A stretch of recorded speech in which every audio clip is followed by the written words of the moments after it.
Eh, bueno, el día de hoy vamos a inaugurar el módulo de nefrología. El tema que se va a revisar hoy son las guías de manejo de anemia en el paciente con enfermedad renal crónica.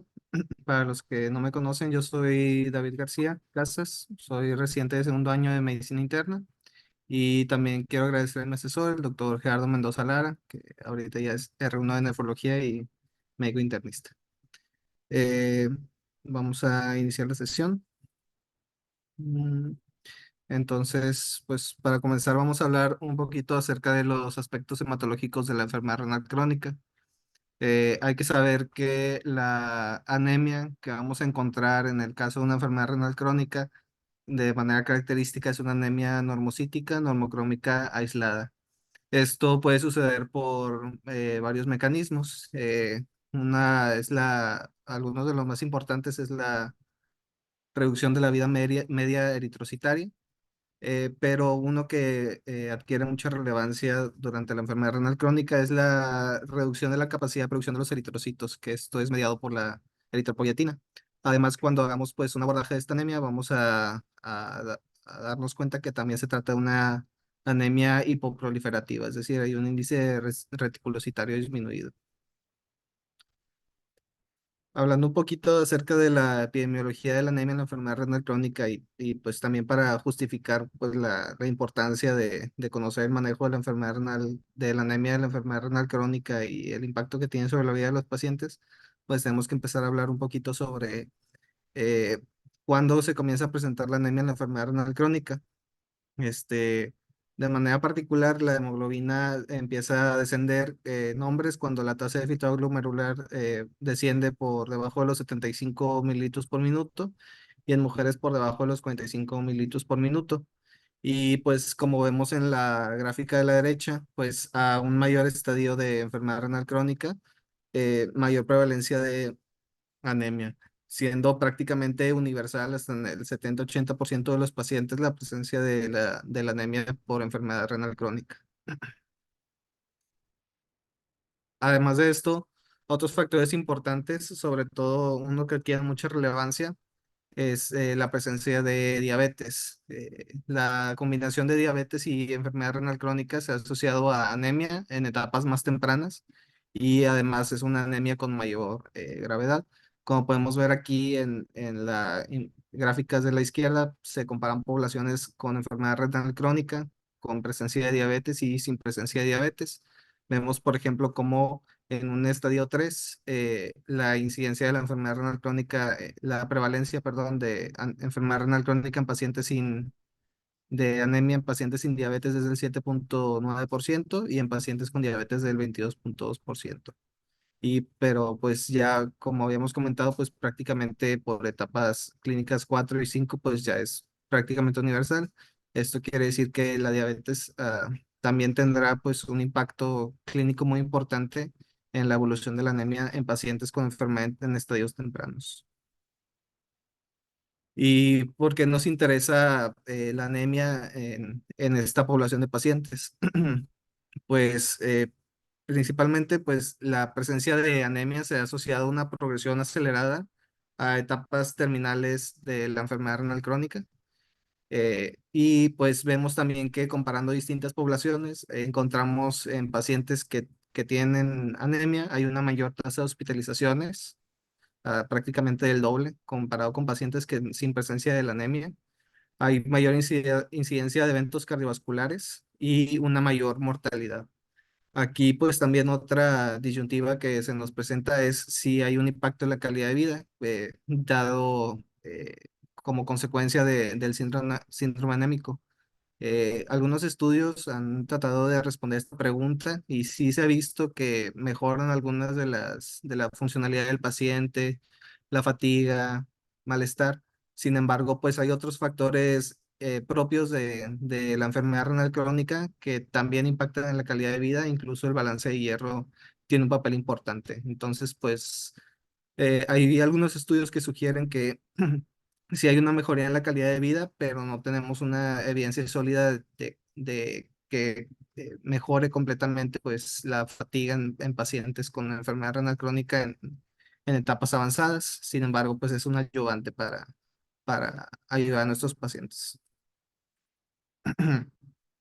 Hablando un poquito de fisiopatología de la anemia en la enfermedad renal crónica que debemos de conocer, pues aquí vamos a hacer referencia a los mecanismos moleculares que regulan la expresión genética en respuesta a la hipoxia, que gracias a la descripción de estos mecanismos moleculares se otorgó el premio Nobel en Fisiología o Medicina en el año 2019 a los doctores Kaelin Radcliffe y Semenza.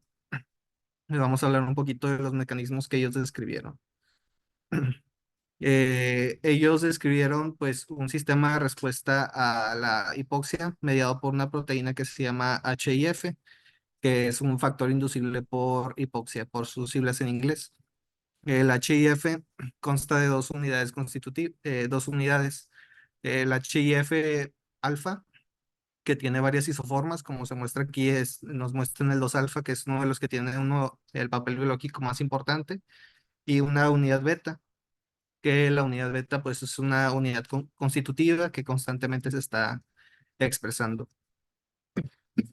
En esta imagen podemos ver cómo en situaciones de normoxia ciertas proteínas como las prolilhidroxilasas permiten que el HIF2 se hidroxile. Aquí vemos pues los residuos de hidroxilo en esta proteína.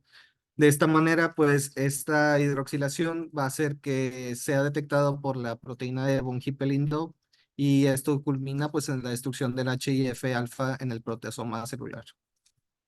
A diferencia de situaciones de hipoxia, que es la parte de abajo de la imagen, vemos cómo no son efectivos los mecanismos de hidroxilación y permite pues la subsistencia de esta subunidad alfa.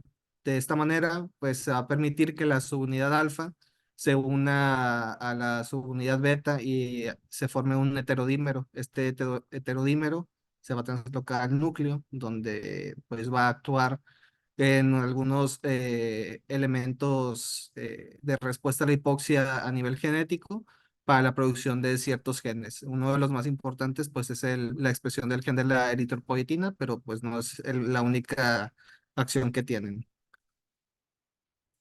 Eh, y pues sabiendo que inducen la eritropoyetina, también tenemos que hablar pues de qué es la eritropoyetina. La eritropoyetina pues es una glucoproteína con actividad hormonal que está constituida por 165 aminoácidos y tiene cuatro cadenas de carbohidratos con ácido siálico, como están representados aquí en la imagen las cuatro cadenas de carbohidratos. Como ya vimos, pues la producción de la eritropoyetina está modulada por el aporte de oxígeno y está principalmente producida en los fibroblastos peritubulares de la corteza renal. Algo importante de saber de esta descripción de la estructura molecular de la eritropoyetina es que los carbohidratos que presenta pues parecen ser requeridos para la actividad biológica de la eritropoyetina e incluso se ha visto, como vamos a revisar más adelante, que los cambios en los residuos de ácido siálico tienen un impacto en la vida media de esta hormona. Entonces, pues la eritropoyetina, después de que los mecanismos celulares sensibles a la hipoxia detectan una de estas situaciones y inducen la expresión genética de eritropoyetina. Esta se libera a la circulación y se une a sus receptores, que principalmente tiene receptores en los precursores eritroides. Estos son unos receptores con actividad intrínseca de tirosina sinasa por JAK2. Las células que principalmente va a estimular en la línea eritroide, pues son los precursores, unidades formadores de colonias y el Burst Forming Unit, erythroid. Y al expresar ciertos mecanismos genéticos, va a impedir la apoptosis temprana de estos precursores y así permitir una mayor proliferación de eritrocitos. Además de esto, pues hay otras actividades y otros mecanismos eh, que los regula la eritropoyetina, como es la angiogénesis, por ejemplo. Ahora sí, hablando de la eritropoyetina en la enfermedad renal crónica, pues vamos a haber en la enfermedad, en esta situación patológica, va a haber una disminución en la capacidad de producción de la eritropoyetina, pero algo muy importante también va a ser, hay una disminución en la capacidad de respuesta ante la anemia. De esta manera, pues hablamos de una deficiencia relativa de EPO, ya que pues hay algunos autores que nos comentan que los niveles de eritropoyetina en pacientes con enfermedad renal crónica pueden encontrarse de manera normal o incluso elevada en algunos pacientes. Sin embargo, la respuesta esperada de la médula ósea no es la adecuada. Por lo tanto, pues hay una disminución, no, hay una disminución de la producción eritroide a pesar de haber eritropoyetina en el organismo. Pero esto es un mecanismo pues que no comprendemos del todo. Pero como vemos aquí en las gráficas de la derecha, comparando las tasas de filtrado glomerular con los niveles séricos predecidos de eritropoyetina, pues si vemos aún así que sí hay una disminución considerable en los niveles séricos de la eritropoyetina comparado con cuál es el nivel predicho para compensar la anemia en estas situaciones. Otros mecanismos que también van a contribuir a la producción de anemia en la enfermedad renal crónica y que también debemos de estudiar al momento de abordar la anemia, pues hay varias situaciones, ¿verdad? Las más importantes es la deficiencia de hierro. También recordar que la enfermedad renal crónica es un estado de inflamación crónica. Ya hablamos de la disminución de la vida media de los eritrocitos, pero también la uremia en los pacientes va a tener una, eh, una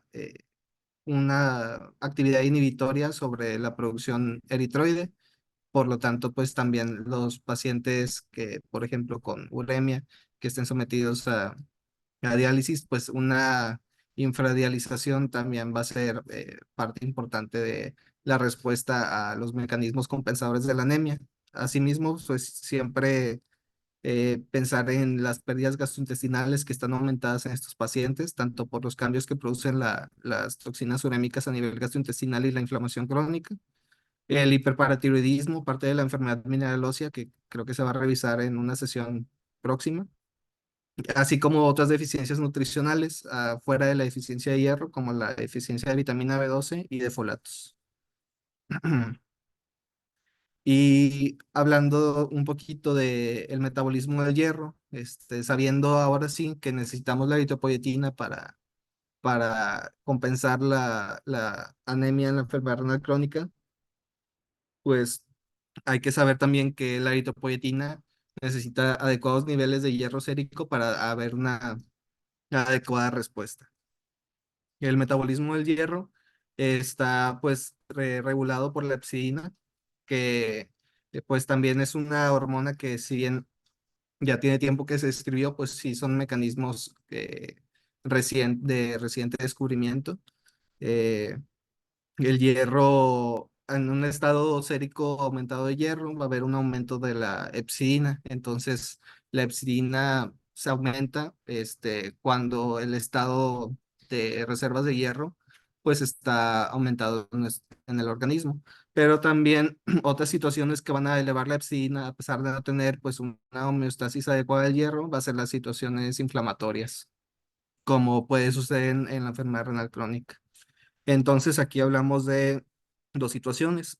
Podemos hablar de una deficiencia absoluta de hierro, que la deficiencia absoluta de hierro pues va a ser propiamente pues una disminución de las reservas de hierro en el organismo, pero la deficiencia relativa de hierro en la enfermedad renal crónica se va a asociar a los estados proinflamatorios, como vemos en el siguiente esquema.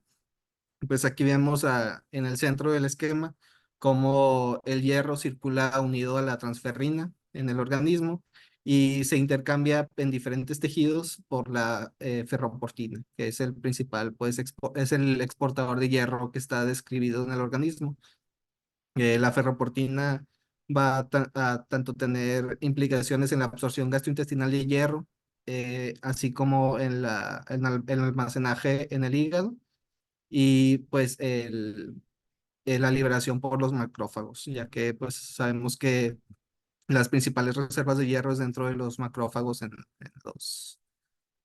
en cuerpos sideróforos. Aquí hablando un poquito de la epsidina, como vemos, el organismo tiene un mecanismo que detecta los niveles de hierro. Entonces, pues el hierro cuando esté almacenado en las células en el hígado va a va a activar algunos heterodímeros proteínicos que van a inducir la expresión de epsidina. De esta manera, la epsidina se libera a la circulación y por el mecanismo de inhibición de la ferroportina, pues va a inhibir tanto la absorción de hierro como la liberación a la circulación sistémica y su pues disponibilidad para la médula ósea para la formación de eritrocitos. De la misma manera, podemos ver aquí como otro mecanismo, la inflamación que habíamos mencionado, también induce la expresión de epsidina y pues va también a inhibir tanto la liberación como la absorción de hierro, a pesar de que el cuerpo no esté sensando de manera adecuada los niveles de hierro. Y pues este es un esquema a resumen de lo que ya hemos comentado, como la anemia en la enfermedad renal crónica tiene distintos mecanismos, tanto la deficiencia absoluta de hierro como una deficiencia funcional, que es lo que acabamos de mencionar, y pues también una disminución en la sobrevida de los eritrocitos, así como la producción misma, que viene tanto dado por la eritropoyetina, pero no olvidemos otros mecanismos que habíamos mencionado como la inflamación crónica o el hiperparatiroidismo en la enfermedad mineral ósea. Entonces, pues ahora nos toca hablar propiamente de las guías de manejo de la anemia, que pues contamos con el Código 2024, que se acaba de publicar recientemente. Sin embargo, si nos vamos a la sección de anemia, pues vemos que todavía está pendiente la actualización de la guía. Entonces, pues vamos a hacer una revisión de las guías de 2012, pero vamos a incorporar información de la que hemos estado ya hablando para pues hacer un abordaje completo de la anemia en la enfermedad renal crónica. Entonces, hablando del diagnóstico y la evaluación, una pregunta importante que nos debemos hacer es cuándo medir la hemoglobina, cuándo tamizar la anemia en la enfermedad renal crónica. Para saber qué es la anemia, pues las guías de la CADIGO nos mencionan que se toman los valores de referencia de la Organización Mundial de la Salud, en donde la anemia está definida como una hemoglobina menor a 12 en mujeres no embarazadas o menor a 13 en pacientes varones. Eh, en pacientes sin anemia, el tamizaje el tamizaje va a ser cuando tengamos una enfermedad renal crónica en estadio 3 al menos una vez al año. Cuando tengamos una enfermedad renal crónica en estadios 4 o 5 sin terapia de reemplazo renal, se va a hacer de manera bianual. Y cuando ya tengamos pacientes con métodos de terapia de reemplazo renal, debemos hacer un tamizaje de la anemia y un seguimiento al menos cada 3 meses. Cuando tengamos pacientes con anemia, pero que aún no hayamos iniciado tratamiento con eritropoyetina, vamos a hacer un tamizaje cada 3 meses, excepto en pacientes con hemodiálisis. En pacientes con hemodiálisis debemos de hacer un tamizaje de manera mensual. Ahorita vamos a hablar por qué esta consideración en la hemodiálisis. Algunos de los estudios que debemos de hacer al momento de abordar la anemia, pues como habíamos mencionado, no hay una sola causa de anemia en la enfermedad renal crónica. Si bien al tomar una biometría hemática y un índice de reticulocitos podemos encontrar características de la anemia de la enfermedad renal crónica, como recordando una anemia normocítica, normocrómica, hipoproliferativa, pues estos otros estudios nos van a ayudar a descartar que no tengamos otra causa que nos esté condicionando también anemia en los pacientes.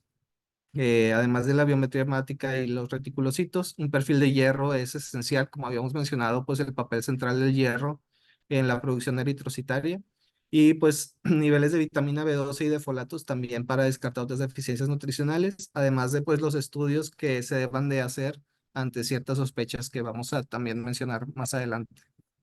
Eh, Siempre tener pues una alta sospecha para buscar otras causas adicionales de anemia cuando la gravedad es desproporcionada con la tasa de filtrado glomerular. Si bien la anemia se vuelve universal en las etapas avanzadas de la enfermedad renal crónica, no suele ser una anemia que llega a requerimientos transfusionales, usualmente es una anemia que es estable, no suele descender de los 9 gramos por decilitro, según está descrito en varios artículos. Entonces, cuando tengamos una anemia muy grave que es desproporcionada a la tasa de filtrado glomerular que tiene nuestro paciente, pues siempre debemos buscar otras causas de anemia, sobre todo tener alta sospecha para un sangrado de tubo digestivo en los pacientes. También la evidencia de deficiencia de hierro, que nuestra biometría hemática sea una anemia microcítica, que haya un perfil de hierro disminuido, pues esto también nos puede dar para ferropenia, dar evidencia para deficiencia de hierro. Y pues no olvidar pues que si encontramos una visitopenia, una pancitopenia, pues primero debemos también descartar otras situaciones como deficiencia de vitamina B12, de folatos, incluso una mielodisplasia. De esta manera, pues vamos a comenzar a hablar de varias maneras para atacar la anemia. El uso de hierro en la enfermedad renal crónica, pues como habíamos visto, pues una explicación de tener una poca respuesta a la eritropoyetina, tanto intrínseca como la que se va a aplicar en análogos que vamos a mencionar más adelante, puede ser por la deficiencia de hierro. Habíamos hablado de la consideración especial en pacientes con hemodiálisis, ya que hay pérdidas constantes de sangre por la retención de esta en el dializador y se describe que puede haber una pérdida hasta de 2 gramos de hierro al año por la realización de la diálisis. Al hablar del uso de hierro, tenemos que considerar las situaciones de riesgo-beneficio.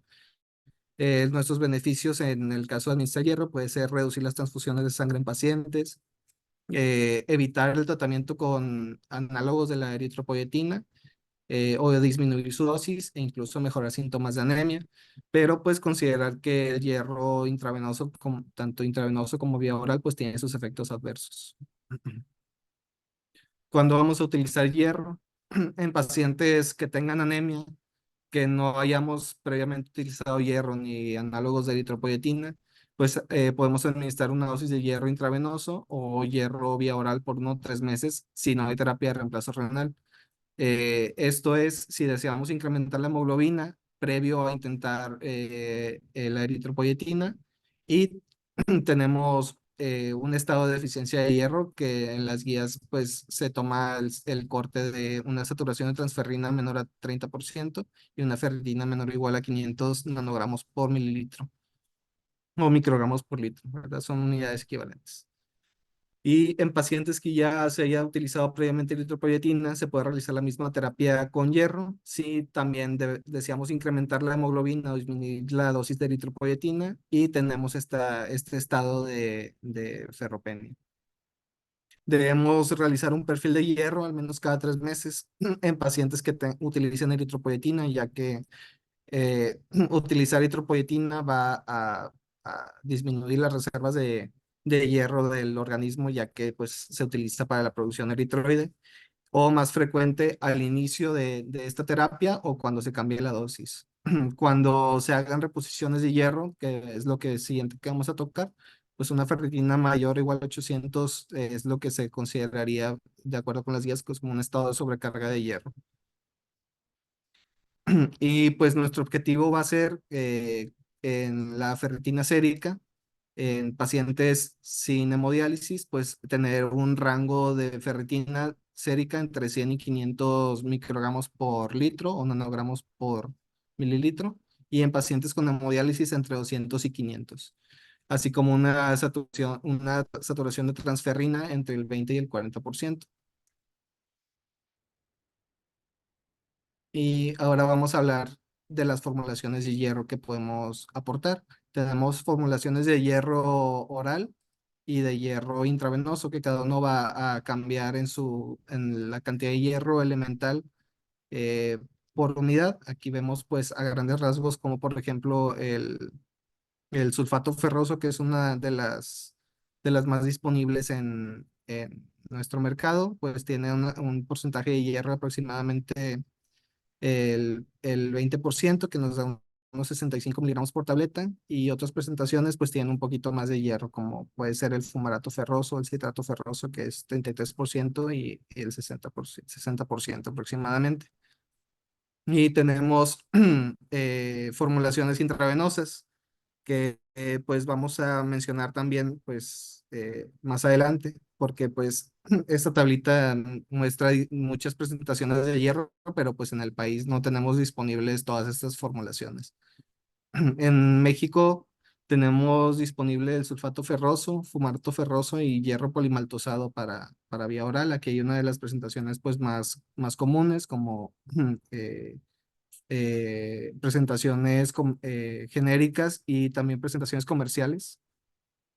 Y la importancia del hierro vía oral es saber que es moderadamente efectivo en pacientes sin diálisis, pero pues prácticamente no tiene efecto en pacientes sometidos a diálisis o enfermedad renal crónica en etapa terminal, ya que la anemia por enfermedad renal crónica hay una mayor pérdida de gastrointestinal de hierro que puede no ser compensada de manera adecuada por el hierro por vía oral, además de que el estado proinflamatorio de la anemia va a disminuir la absorción gastrointestinal de hierro por el aumento en la hepcidina.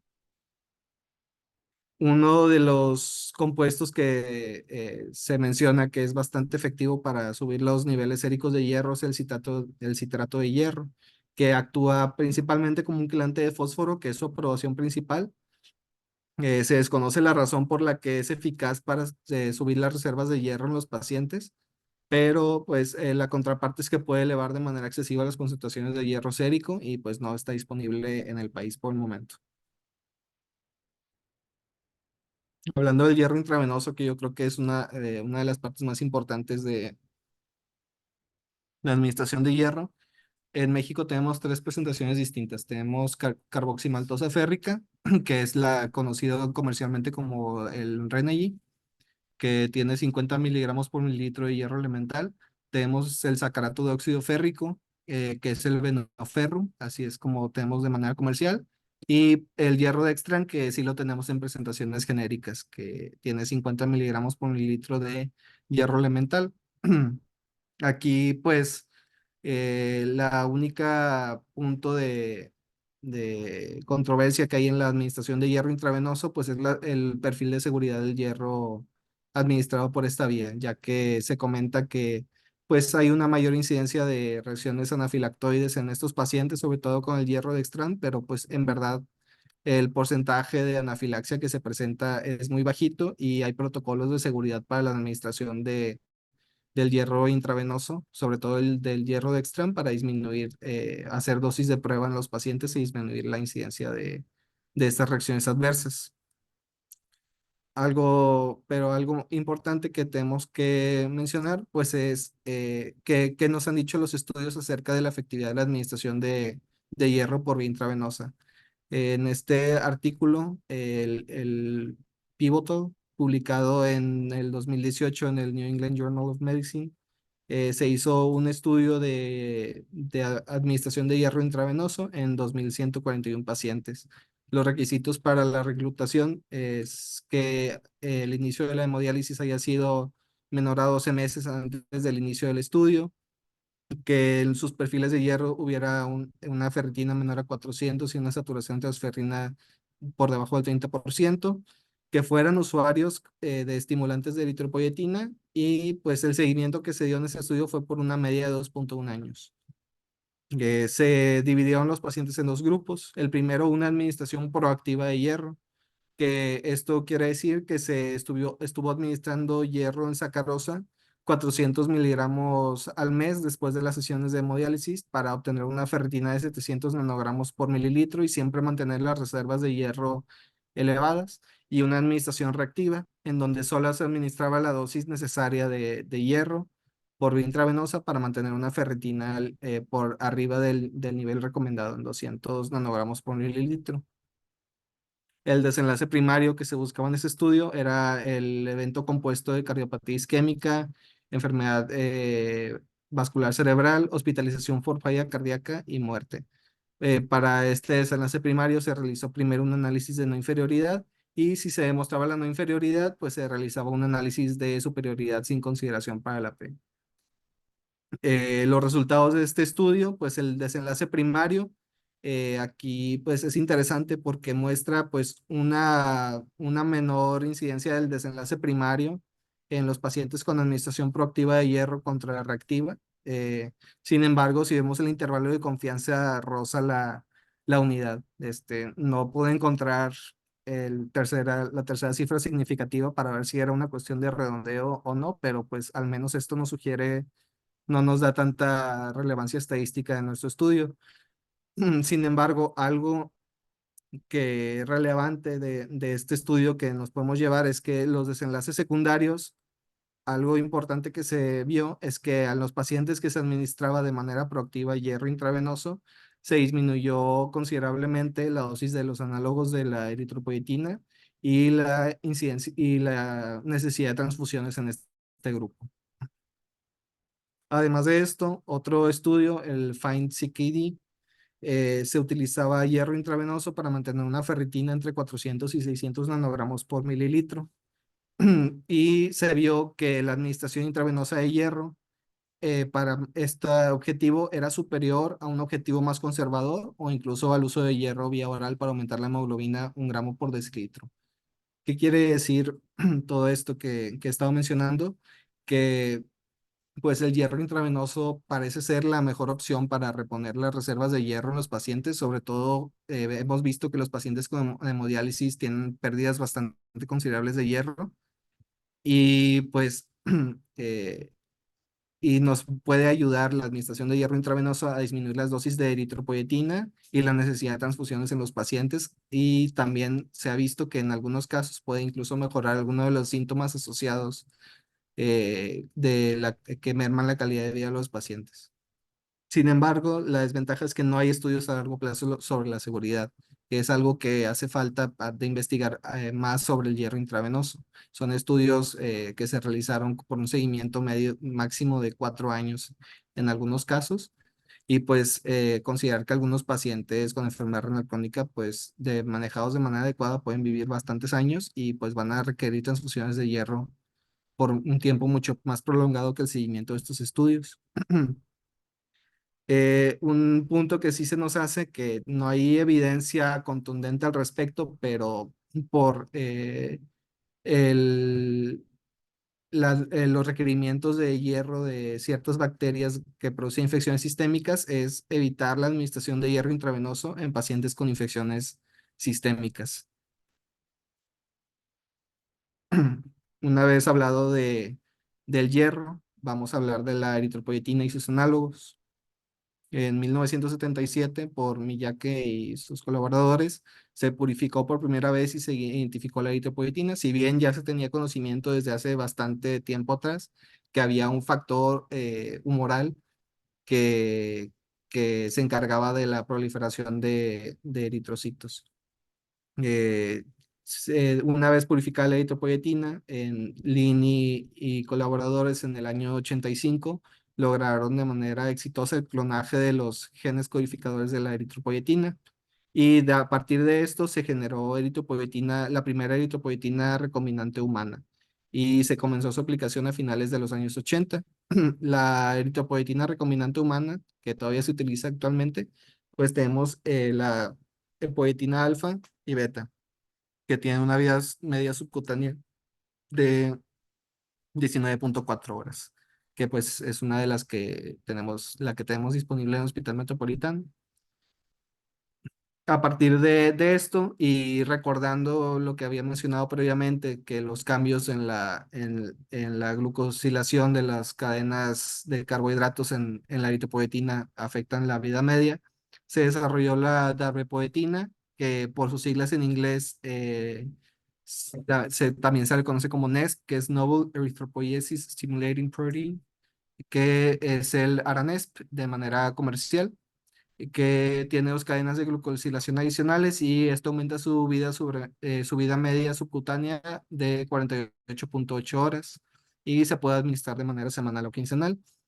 Y finalmente tenemos, por sus siglas en inglés, el SERA, que es un activador continuo del receptor de eritropoyetina, que el que tenemos disponible es el metoxipolietilenglicol, epoetina beta, que es un derivado pegilado de la epoetina beta, comercialmente conocido como Mircera, y que su vida media, tanto intravenosa como subcutánea, es de hasta 130 horas y se puede administrar de manera mensual. Entonces, pues saber que tenemos estas opciones disponibles, sin embargo, pues el precio es bastante elevado en estos dos análogos de vida media más prolongada. ¿Cuándo cuándo vamos a iniciar la eritropoyetina del tratamiento para la anemia? Eh, Cuando tengamos una hemoglobina mayor o igual a 10 gramos por decilitro en pacientes que no tengan terapia de reemplazo renal, no se recomienda iniciar la eritropoyetina y ahorita vamos a hablar de algunos de los estudios que apoyan estas recomendaciones de las guías. Cuando haya una hemoglobina menor a 10 gramos por decilitro en pacientes sin terapia de reemplazo renal, pues debemos individualizar nuestra decisión, considerando los efectos adversos de la eritropoyetina contra mejorar la calidad de vida y disminuir las transfusiones en los pacientes. Y pues cuando tengamos una hemoglobina entre 9 y 10 gramos por decilitro con terapia de reemplazo renal, pues se nos recomienda iniciar la eritropoyetina para evitar una hemoglobina menor a 9 gramos por decilitro.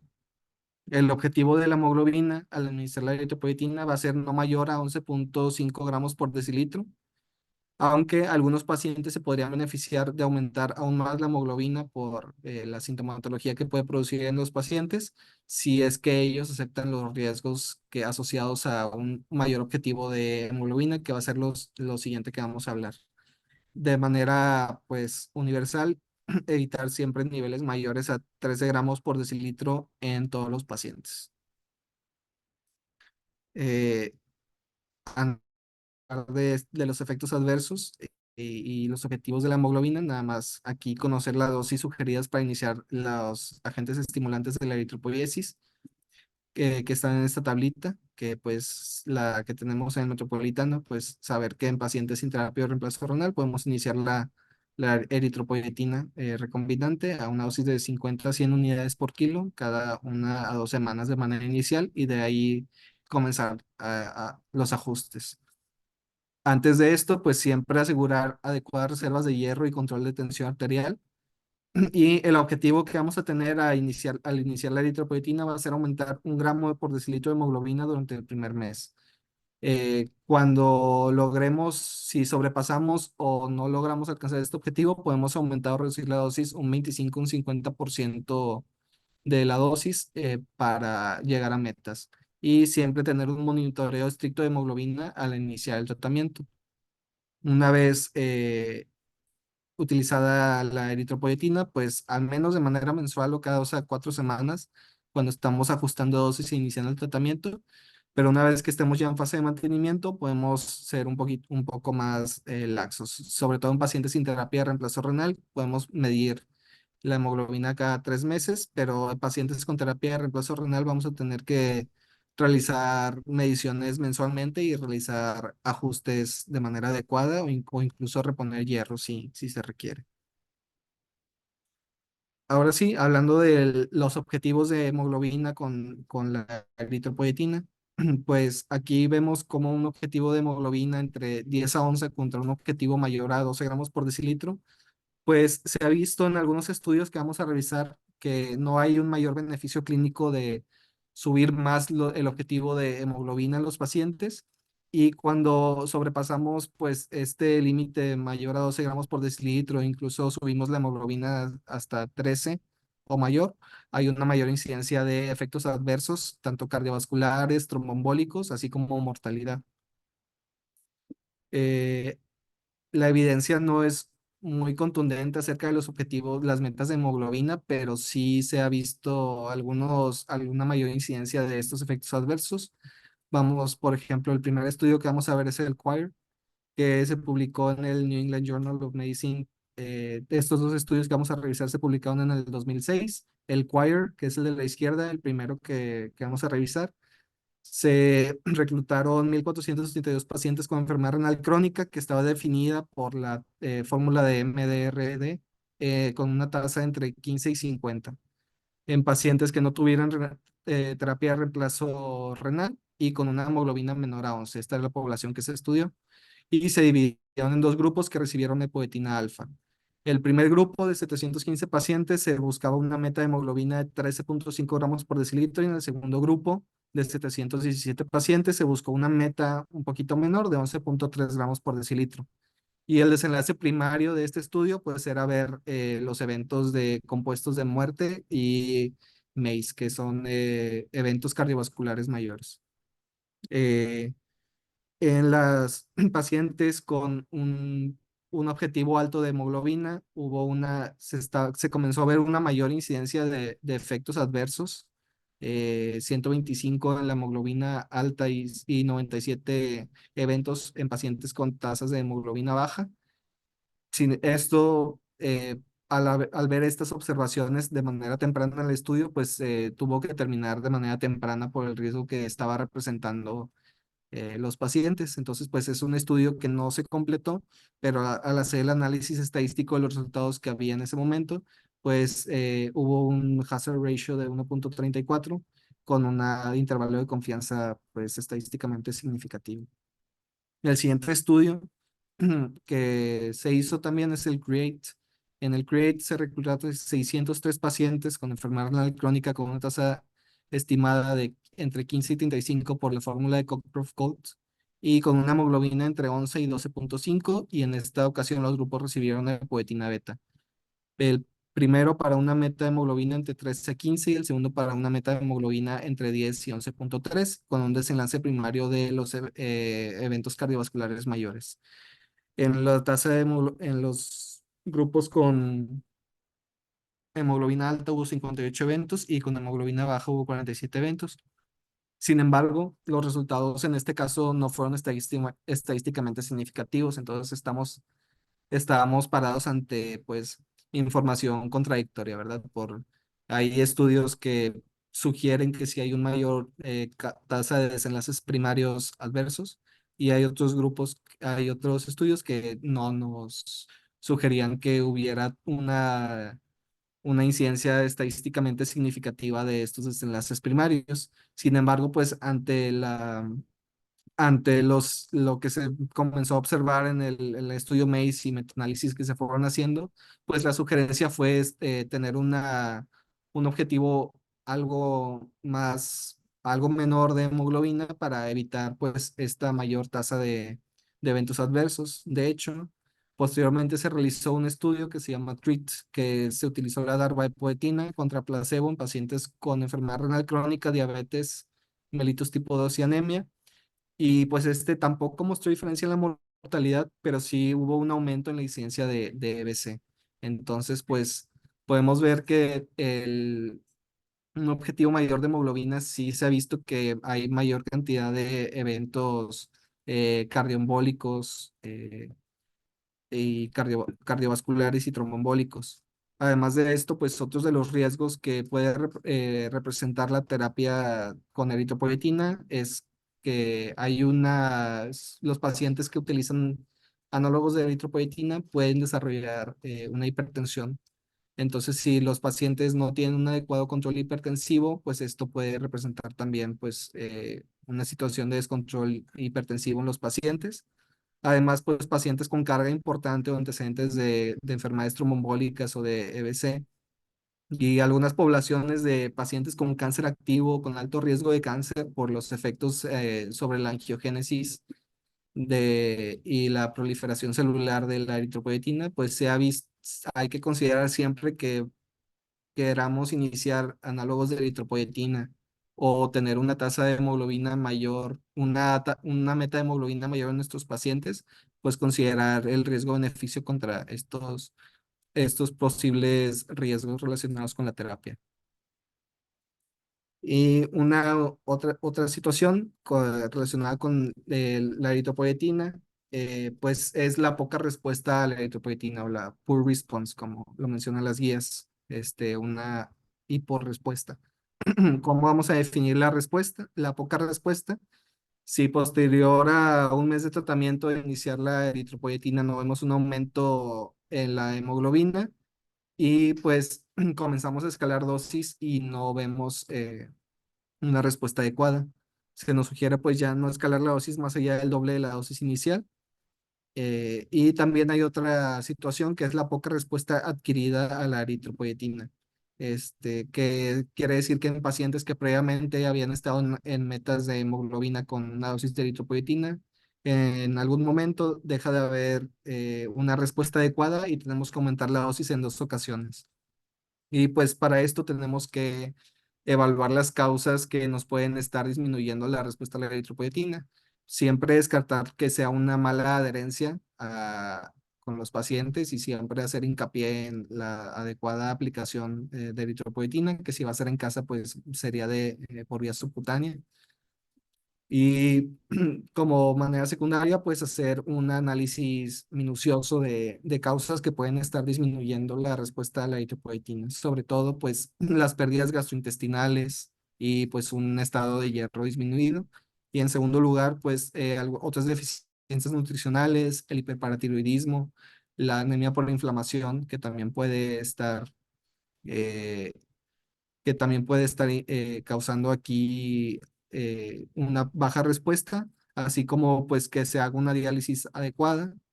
Y finalmente, pues si no encontramos ninguna otra causa, pues también considerar una biopsia de médula ósea como último paso en el abordaje por pacientes con mielodisplasia, por ejemplo, fibrosis. Otra causa que no vamos a discutir tanto por cuestiones de tiempo, que no, pues es la aplasia pura de células rojas que se puede presentar por anticuerpos antieritropoyetina, que actualmente pues ya no hay un tratamiento específico. Antes se utilizaba la pegina- pegitinesira, pero pues ya no está disponible en el mercado porque presentaba muchos efectos anafilácticos asociados a su empleo. Perdón. Y por último, vamos a hablar de las transfusiones para el tratamiento de la anemia de la enfermedad renal crónica, que es un apartado muy breve. En cuestión de las transfusiones, pues evitar en la medida de lo posible utilizar las transfusiones para evitar sus efectos adversos y la aloinmunización, esto en candidatos para trasplante renal. Y pues algo importante que es que la transfusión no siempre debe basarse en un corte particular de la hemoglobina, sino pues más que eso, pues en la presencia de síntomas asociados a la anemia, un síndrome anémico que haya que corregir en ese momento. Y finalmente, nada más un apartado breve, hablar de nuevos agentes que se están desarrollando, que ya están aprobados en algunos países para el tratamiento de la anemia en la enfermedad renal crónica. Recordando el mecanismo de detección de hipoxia, recordamos que la destrucción de la unidad alfa del HIF es mediado por la hidroxilación, que va a permitir que se una la proteína de von Hippel-Lindau y se degrade en el proteasoma. Entonces, si de alguna manera logramos inhibir la hidroxilación de la unidad alfa, vamos a permitir que se formen más heterodímeros y que haya una adecuada respuesta.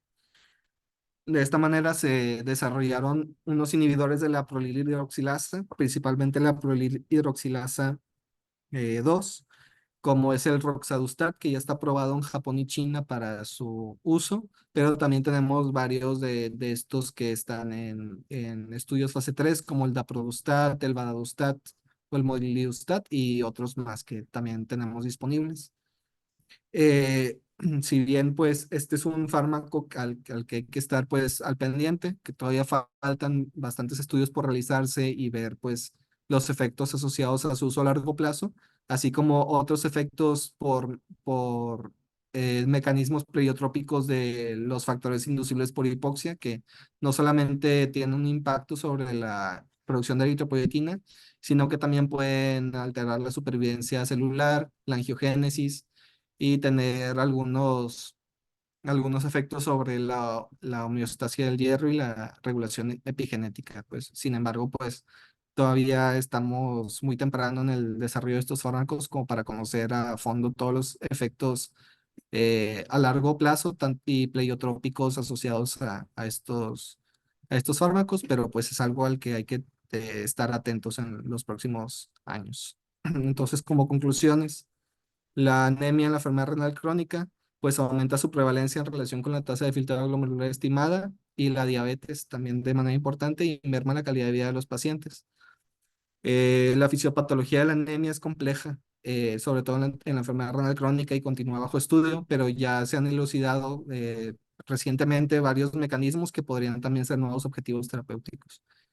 Siempre tener en cuenta pues la importancia del metabolismo del hierro y las vigilancias de las reservas de hierro, ya que esto se va a relacionar directamente con la anemia, la enfermedad renal crónica y la efectividad de algunos tratamientos como el uso de análogos de eritropoyetina. Y pues necesitan más estudios para determinar la mejor estrategia de reposición del hierro intravenoso y la seguridad a largo plazo. Aunque ya tenemos cierta información, pues hemos visto que la evidencia no es bastante contundente. Y también los objetivos de hemoglobina del tratamiento con análogos de eritropoyetina, pues también es la evidencia aún falta muchos estudios, sobre todo en pacientes bajo hemodiálisis. Hace falta mucha evidencia para guiar su tratamiento. Y próximamente, pues, va a ser importante para nosotros revisar qué evidencias se van a incorporar en las nuevas guías de la CAIGO para la anemia y para tener en cuenta las recomendaciones y también nosotros poder analizar los estudios de dónde vienen estas nuevas recomendaciones. Entonces, pues, estar también atentos a la próxima publicación de estas guías. Y sería todo por mi parte. Y aquí les dejo mis referencias.